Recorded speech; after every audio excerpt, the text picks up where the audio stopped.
예, 이제 시간이 되었습니다. 우리 신명기 26장 읽을 차례입니다. 자, 신명기는 12장부터 26장까지가 신명기 법전이라고 합니다.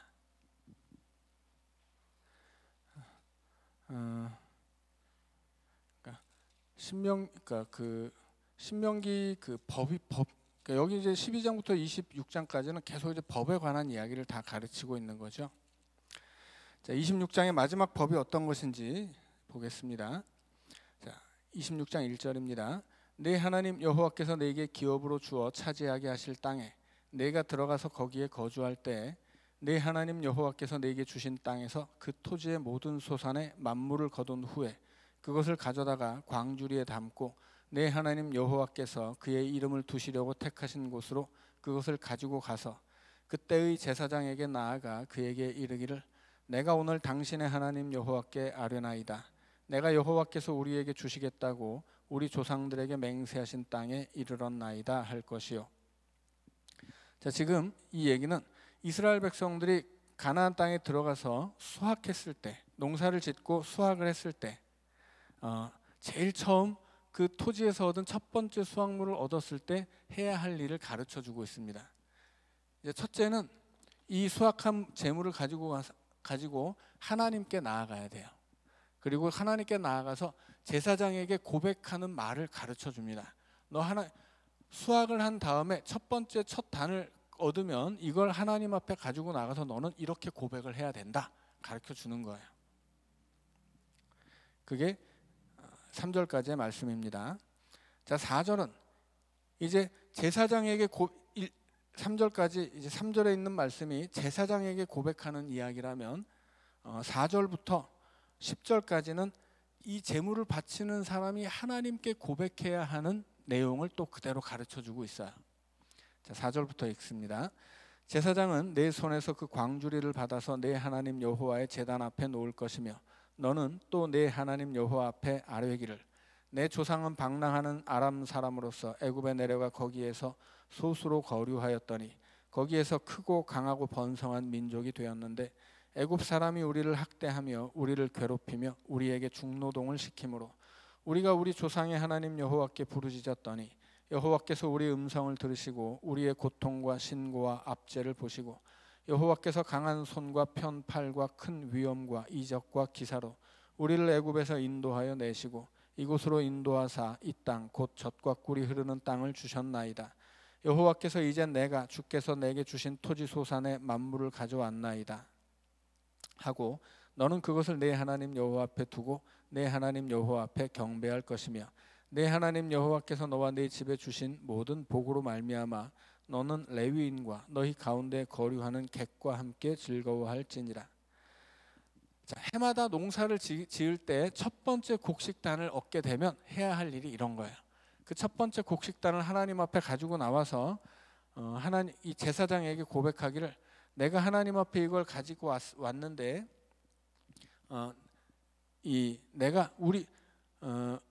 여호와께서 우리에게 주시겠다고 우리 조상들에게 맹세하신 땅에 이르렀나이다. 이거를 뭐 예를 들어서 뭐 다윗 시대에도 이렇게 해야 되는 거죠. 수백 년이 지난 후에도 계속 하나님이 우리를 애굽에서 건져내시고 우리는 그 하나님이 약속했던 약속의 땅을 살고 있는데 이게 다 하나님의 은혜입니다. 이걸 고백하라는 이야기예요. 그래서 소득이 있을 그 해마다 그렇게 농사를 짓고 소득을 얻으면 그 첫 번째 소득을 가지고 하나님 앞에 나와서 바치면서 이렇게 고백하라고 하는 거죠. 그래서 내가 지금 얻은 내 손에 쥔 이 소득이 내가 이 한 해 동안 열심히 노력해서 얻은 것이 아니라 근본적으로 하나님이 나를 애굽에서 우리를 구원하시고 하나님이 약속의 땅으로 우리를 인도하시고 하나님이 이 땅을 우리에게 주셔서 얻은 것입니다. 이렇게 고백하라는 거예요. 이 고백 가운데 내가 이 한 해 열심히 했습니다. 이런 건 하나도 없어요. 그러니까 내가 뭔가를 얻게 되었을 때 그걸 가지고 이 하나님 앞에 이렇게 고백하라고 하는 거예요.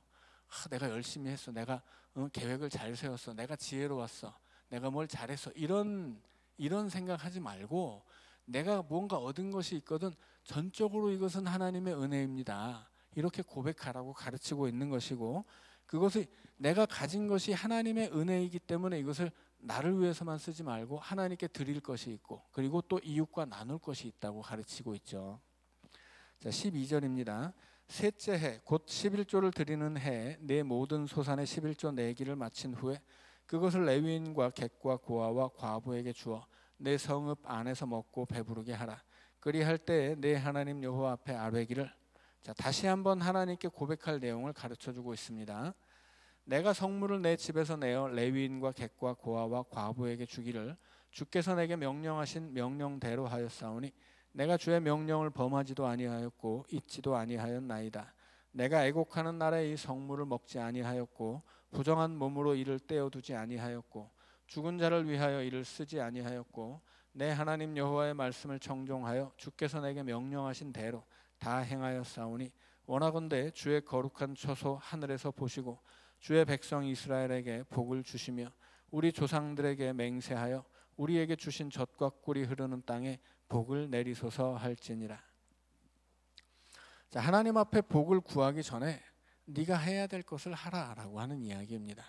그래서 네가 뭔가 얻었을 때 그것이 하나님이 주신 복이라고 감사하거든 그걸 하나님께 가지고 나가서 하나님께 드리며 이렇게 하나님의 은혜에 대해 찬양을 드리고 감사를 드리고 그 다음에는 또 이웃들을 위해 정해진 대로 그것을 또 다 베풀어서 온 이스라엘 민족이 혈연 공동체가 아니라 신앙 공동체가 되어서 하나님을 함께 섬길 수 있도록 그렇게 하나님이 세워주신 법에 충실하게 살아야 한다.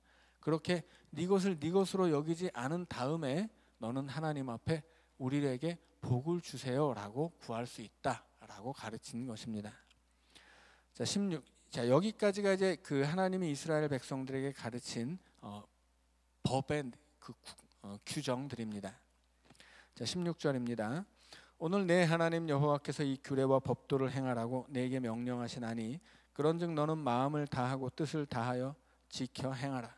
내가 오늘 여호와를 내 하나님으로 인정하고 또 그의 도를 행하고 그의 율례와 명령과 법도를 지키며 그의 소리를 들으리라 확언하였고 여호와께서도 내게 말씀하신 대로 오늘 너를 그의 보배로운 백성이 되게 하시고 그의 모든 명령을 지키라 확언하셨느니라. 그런즉 여호와께서 너를 그 지으신 모든 민족 위에 뛰어나게 하사 찬송과 명예와 영광을 삼으시고 그가 말씀하신 대로 너를 내 하나님 여호와의 성민이 되게 하시리라. 자, 이제까지 12장부터 가르친 이 법들을 잘 지키면 하나님이 너를 보배로운 백성 되게 하고 하나님이 너를 너로 하여 찬송과 명예와 영광을 삼으실 것이다 이야기합니다. 자, 27장, 28장은 축복과 저주예요. 자, 이것은 그 시대에 다른 여러 나라의 법전들이 그 법전 다음에 축복과 저주로 법전을 마무리합니다. 그래서 이 법을 지키면 우리의 신이 우리를 복 주실 것이고 이 법을 어기면 우린 저주를 받는다 그런 이야기를 하는데 이런 형식이 그 시대의 법전을 기록할 때 일반적인 방식이었습니다. 그래서 신명기에서도 하나님이 주신 법을 다 기록한 다음에 이제 복과 저주에 관한 이야기를 하고 있는데 복은 굉장히 짧고 저주는 굉장히 길게 기록되어 있습니다. 자, 27장 1절입니다. 모세와 이스라엘 장로들이 백성에게 명령하여 이르되 내가 오늘 너희에게 명령하는 이 명령을 너희는 다 지킬지니라. 너희가 요단을 건너 내 하나님 여호와께서 네게 주시는 땅에 들어가는 날에 큰 돌들을 세우고 석회를 바르라. 요단을 건넌 후에 이 율법의 모든 말씀을 그 위에 기록하라. 그리하면 내 하나님 여호와께서 네게 주시는 땅 곧 젖과 꿀이 흐르는 땅에 네가 들어가기를 내 조상들의 하나님 여호와께서 내게 말씀하신 대로 하리라. 너희가 요단을 건너거든 내가 오늘 너희에게 명령하는 이 돌들을 에발산에 세우고 그 위에 석회를 바를 것이며 또 거기서 내 하나님 여호와를 위하여 제단 곧 돌단을 쌓되 그것에 쇠 연장을 대지 말지니라. 너는 다듬지 않은 돌로 내 하나님 여호와의 제단을 쌓고 그 위에 내 하나님 여호와께 번제를 드릴 것이며 또 화목제를 드리고 거기에서 먹으며 내 하나님 여호와 앞에서 즐거워하라. 너는 이 율법의 모든 말씀을 그 돌들 위에 분명하고 정확하게 기록할지니라. 모세와 레위 제사장들이 온 이스라엘에 말하여 이르되 이스라엘아 잠잠하여 들으라. 오늘 내가 내 하나님 여호와의 백성이 되었으니 그런즉 내 하나님 여호와의 말씀을 청종하여 내가 오늘 내게 명령하는 그 명령과 규례를 행할지니라. 자, 하나님이 이제 12장부터 26장까지 법을 다 가르쳐 주셨죠. 그래서 이스라엘 백성들이 이제 요단강을 건너서 가나안에 들어가면 제일 먼저 해야 할 일은 큰 돌을 구해다가 석회를 바르고 거기다 이 법을 기록하는 것이라고 명령합니다. 석회를 바르는 이유는 뭐겠어요? 큰 돌을 가져다가 돌에다 쓰기는 어렵기 때문이죠.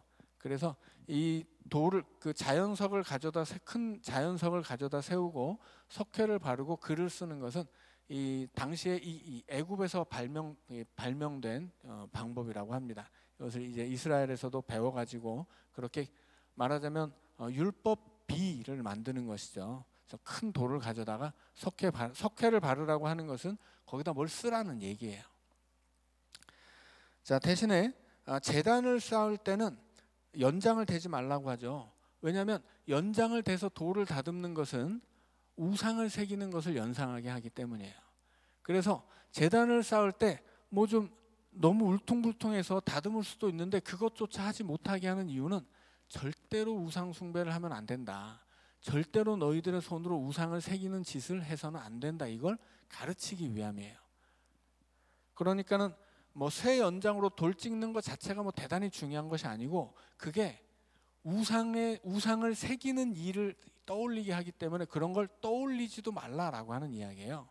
그래서 지금 하나님이 이스라엘 백성에게 명령하는 것은 이 가나안 땅에 들어가게 되거든 너희들 하나님이 가르쳐 주신 법을 다 새겨서 아주 외울 수 있도록 그 새기고 늘 배우고 가르쳐야 된다 그 얘기고 그 다음에 절대로 우상 숭배하면 안 된다. 이 두 가지를 강조하고 있는 것입니다.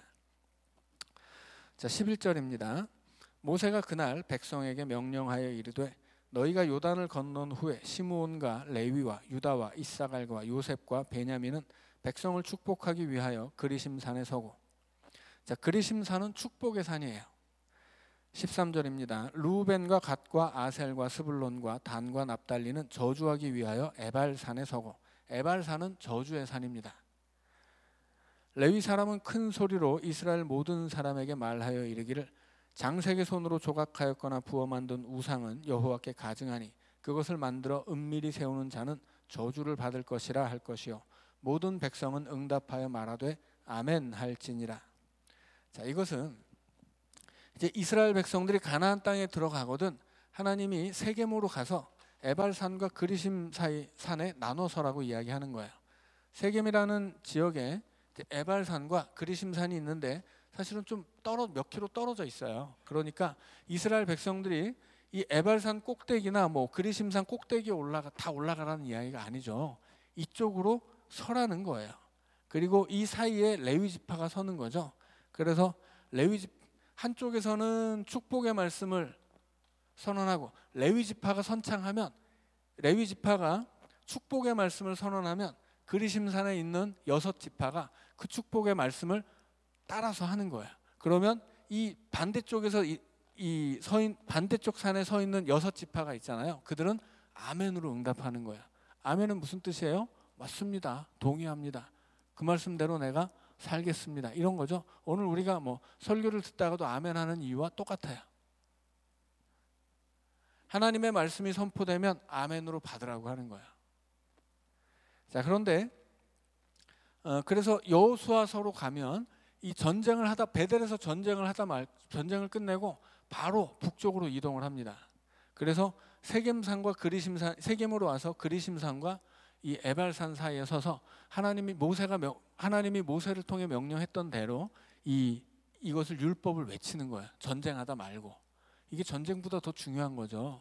왜냐하면 이 하나님의 율법을 마음에 새기고 그 말씀대로 살아야 승리하기 때문이에요.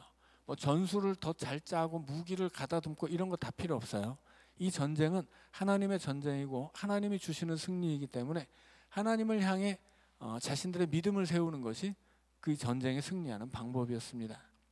그래서 한쪽에서 이제 그리심산에서 레위 지파가 그리심산에 있는 백성들에게 축복의 말씀을 선창하면 이 사람들이 그 말씀을 받아서 다시 크게 선포하고 여기 있는 사람들은 아멘으로 화답하고 이것이 끝나면 반대쪽에 있는 사람들이 레위 지파가 다시 저주에 관한 말씀을 선포하면 에발산에 있던 사람들이 6지파가 다시 그 말을 받아서 크게 외치면 또 이 그리심산에 있는 사람들이 아멘하고 이걸 하라고 하는 거예요. 자, 이런 사건이 있었다 하는 거죠. 자, 그래서 이스라엘 백성들은 나중에 사마리아인들이 어디 살아요?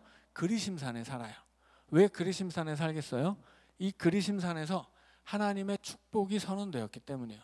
복의 말씀이 선언되었기 때문이에요. 그래서 이 유대인들은 예루살렘을 중심으로 사는데 사마리아인들은 이 그리심산을 중심으로 살았습니다. 지금도 순수 혈통의 사마리아인들이 물론 자기들이 우린 순수하다라고 하는 것이지 유전적으로 순수한 것은 아니에요. 순수 혈통의 사마리아인들이 지금도 그리심산에 살아요. 한 200명 조금 넘는다고 합니다. 이 사람들이 지금도 자기들끼리 결혼을 하고 지금도 모세오경의 법을 지키면서 사는 사람들이 있어요. 그래서 예수님 시대에도 있었죠. 그래서 여기 살던 그 순수 사마리아인들을 예수님이 가서 만나서 그 마을에 가서 복음을 전하는 일이 그 사마리아 여인 사건이죠. 그래서 이 사마리아인들이 그리심산에 살았던 이유는 여기서 복이 선포되었기 때문이다라고 하는 것입니다. 자, 그리고 이제 여기 보시면 에발산에서 이제 그런데 우리가 읽는 이 신명기에서는 저주의 말씀은 있는데 축복의 말씀은 기록되지 않았죠. 28장으로 가면 복에 관한 이야기는 짧고 저주에 관한 이야기는 긴 것과도 맥이 같아요. 그러니까 지금 중요한 것은 뭐예요? 이 말씀을 지키면 복을 주신다는 것은 분명해요. 그리고 이제 그래서 여튼 너희들이 이 하나님의 말씀을 지켜 살지 않으면 너희들은 아주 저주를 당해서 맞고 질이 멸렬하게 될 것이다. 이걸 강조해야 되기 때문에 저주가 훨씬 더 길게 기록되어 있습니다. 자, 그래서 15절부터는 12개의 저주가 나와요. 12개의 저주가 나오는데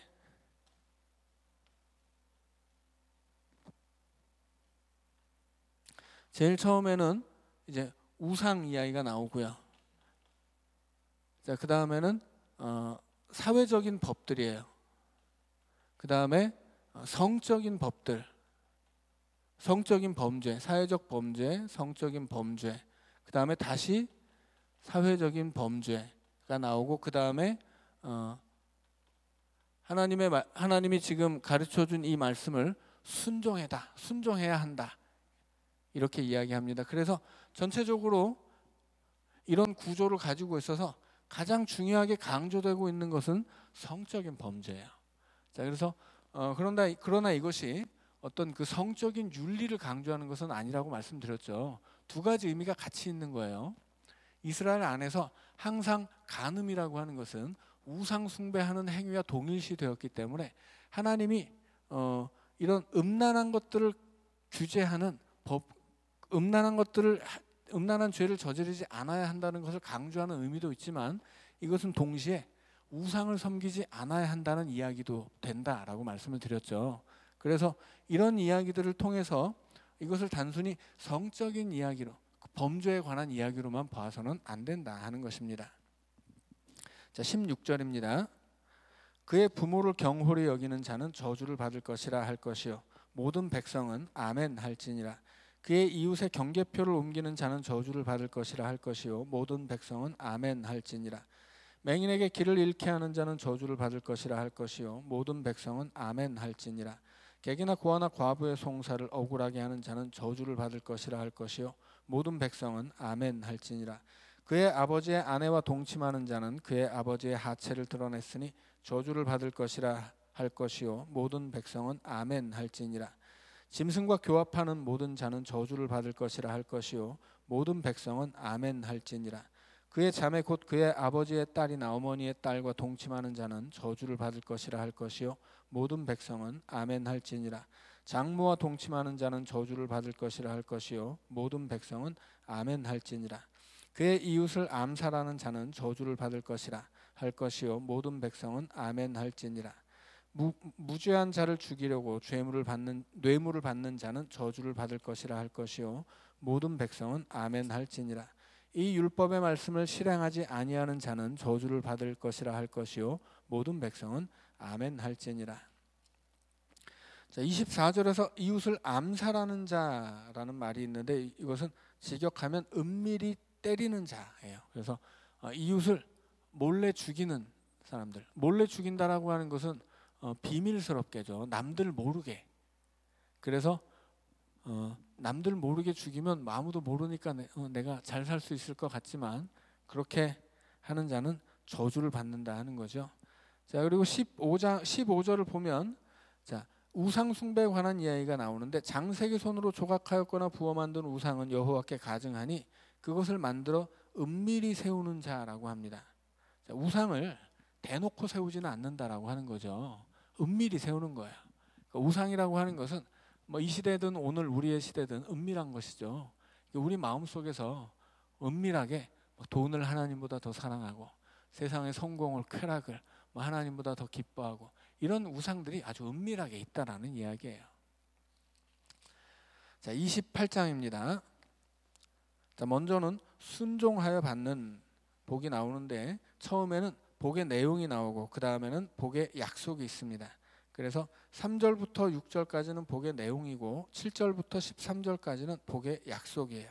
그리고 앞뒤로 복의 내용과 약속 앞뒤에서 그 복을 받는 복의 조건들을 이야기합니다. 자, 28장입니다. 내가 내 하나님 여호와의 말씀을 삼가 듣고 내가 오늘 네게 명령하는 그의 모든 명령을 지켜 행하면 내 하나님 여호와께서 너를 세계 모든 민족 위에 뛰어나게 하실 것이라. 자, 여기서 듣고 그리고 지켜 행하면 이것이 복의 조건이에요. 자, 이 말씀이 한 번 더 반복되는데 13절 마지막에 있습니다. 내 하나님 여호와의 명령을 듣고 지켜 행하면. 자, 세 가지가 나오죠. 첫째는 듣는 거예요. 그 다음 지키는 것이고 다음은 행하는 겁니다. 자, 들으려면 어떻게 해야 돼요? 누군가 가르쳐 줘야 돼요. 그 누구의 역할이에요? 부모의 역할입니다. 그래서 부모를 공경해야 돼요. 부모는 자녀에게 하나님의 말씀을 들려줘야 되고 자식은 그것을 들어야 돼요. 그리고 들은 그 말씀을 지켜야 합니다. 지킨다고 하는 건 뭐예요? 예수님 표현에 의하면 말씀의 씨앗이 뿌려졌는데 마음이 강팍하면 어떻게 됩니까? 새가 물어가 버리죠.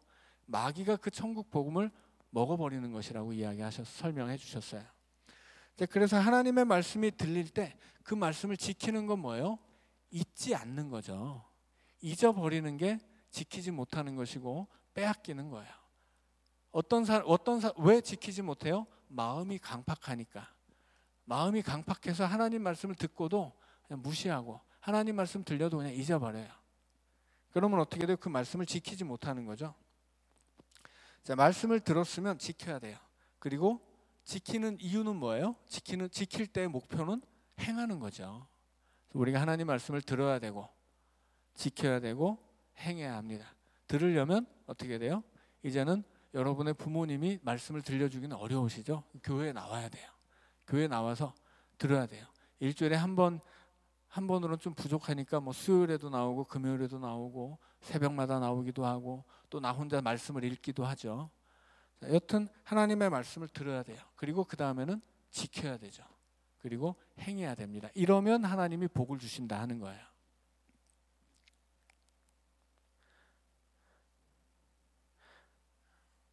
자, 2절입니다. 내가 내 하나님 여호와의 말씀을 청종하면 이 모든 복이 내게 임하며 내게 이르리니 성읍에서도 복을 받고 들에서도 복을 받을 것이며 내 몸의 자녀와 내 토지의 소산과 내 짐승의 새끼와 소와 양의 새끼가 복을 받을 것이며 내 광주리와 떡반죽 그릇이 복을 받을 것이며 내가 들어와도 복을 받고 나가도 복을 받을 것이니라. 여호와께서 너를 대적하기 위해 일어난 적군들을 내 앞에서 패하게 하시리라. 그들이 한 길로 너를 치러 들어왔으나 내 앞에서 7 길로 도망하리라. 여호와께서 명령하사 내 창과 내 손으로 하는 모든 일에 복을 내리시고 내 하나님 여호와께서 내게 주시는 땅에서 내게 복을 주실 것이며 여호와께서 내게 맹세하신 대로 너를 세워 자기의 성민이 되게 하시리니 이는 내가 내 하나님 여호와의 명령을 지켜 그 길로 행할 것임이니라. 땅의 모든 백성이 여호와의 이름이 너를 위하여 불리는 것을 보고 너를 두려워하리라. 여호와께서 내게 주리라고 내 조상들에게 맹세하신 땅에서 내게 복을 주사 내 몸의 소생과 가축의 새끼와 토지의 소산을 많게 하시며 여호와께서 너를 위하여 하늘의 아름다운 보고를 여시사 내 땅에 때를 따라 비를 내리시고 내 손으로 하는 모든 일에 복을 주시리니 내가 많은 민족에게 꾸어 줄지라도 너는 꾸지 아니할 것이요 여호와께서 너를 머리가 되고 꼬리가 되지 않게 하시며 위에만 있고 아래에 있지 않게 하시리니 오직 너는 내가 오늘 네게 명령하는 네 하나님 여호와의 명령을 듣고 지켜 행하며 내가 오늘 너희에게 명령하는 그 말씀을 떠나 좌로나 우로나 치우치지 아니하고 다른 신을 따라 섬기지 아니하면 이와 같으리라. 자, 여기 지금 복에 관한 이야기들이 너무 멋있게 여러 가지가 쭉 나오고 있는데 우리가 흔히 기도할 때 이런 이야기를 막 인용해서 많이 기도해요. 우리가 꾸어줄지라도 꾸지 않고 머리가 되고 꼬리가 되지 않으며 위에 있고 아래에 있지 않으며 적군이 한 길로 왔다가 7길로 도망하고 뭐 너무 사모하고 좋은 이야기죠. 자, 그런데 성경은 이걸 강조하는 게 아니에요. 이 앞뒤에서 무슨 얘기를 하고 있어요? 듣고 지켜 행하면, 이게 중요한 거예요. 듣고 지켜 행하면 하나님이 어떤 복을 주실지 몰라도 돼요. 복을 주실 게 분명하니까. 중요한 건 뭐예요?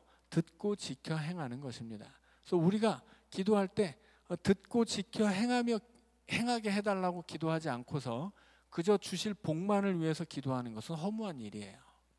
그러니까 그런 기도를 우리가 기복적인 기도 혹은 기복적인 신앙이라고 하죠. 아무 이유도 없이 근거도 없이 복만 바라는 거예요. 복을 목적으로 삼고. 그러나 본말이 전도되면 안 되죠. 주객이 전도되면 안 되는 거예요. 자, 15절입니다. 내가 만일 내 하나님 여호와의 말씀을 순종하지 아니하여 내가 오늘 내게 명령하는 그의 모든 명령과 규례를 지켜 행하지 아니하면 이 모든 저주가 내게 임하며 내게 이를 것이니 내가 성읍에서도 저주를 받으며 들에서도 저주를 받을 것이요 또 내 광주리와 떡반죽 그릇이 저주를 받을 것이요 내 몸의 소생과 내 토지의 소산과 내 소와 양의 새끼가 저주를 받을 것이며 내가 들어와도 저주를 받고 나가도 저주를 받으리라. 자, 지금 복과 저주가 양자택일의 문제라고 나와 있습니다. 듣고 지켜 행하면 복을 주시는데 이렇게 하지 않으면 똑같은 내용을 뒤집어서 절대 그렇게 안 된다 이렇게 말씀하고 있죠. 그래서 복과 저주는 양자택일이에요. 이것은 마치 에덴 동산의 중심에 선악을 알게 하는 나무와 생명나무가 함께 있었던 것 같아요. 하나는 생명의 나무고 하나는 죽음의 나무예요. 하나는 먹으면 죽고 하나는 먹으면 사는 것입니다. 이거는 양자택일이에요. 그래서 죽음의 열매를 먹은 선악을 알게 하는 나무의 열매를 먹은 아담과 하와가 쫓겨나고 그리고 생명나무의 열매를 먹지 못하도록 하나님이 돌아오지 못하게 문을 지키게 하시죠. 결국은 성경 가장 뒤로 가서 요한계시록에서 이기는 자는 생명나무의 열매를 먹게 하려는 약속이 있어요. 그러니까 결국은 이 선악을 알게 하는 나무를 먹고 쫓겨난 사람들이 예수 그리스도를 통해 그를 믿고 이 새하늘과 새 땅에 들어가게 될 때 태초에 잃어버렸던 그 생명나무 열매를 다시 먹게 되는 것이죠. 그래서 하나님이 약속하는 복과 화는 양자택일입니다. 그리고 이제 오늘은 여기 19절까지 읽겠지만 이제 20절부터 쭉 나오는 이야기는 저주의 이야기예요. 그런데 이 저주들이 이제 실제로 이스라엘 역사에서 이루어질 저주들이 여기 이제 쭉 나열됩니다. 자, 오늘은 여기까지 읽고 기도하고 마치겠습니다.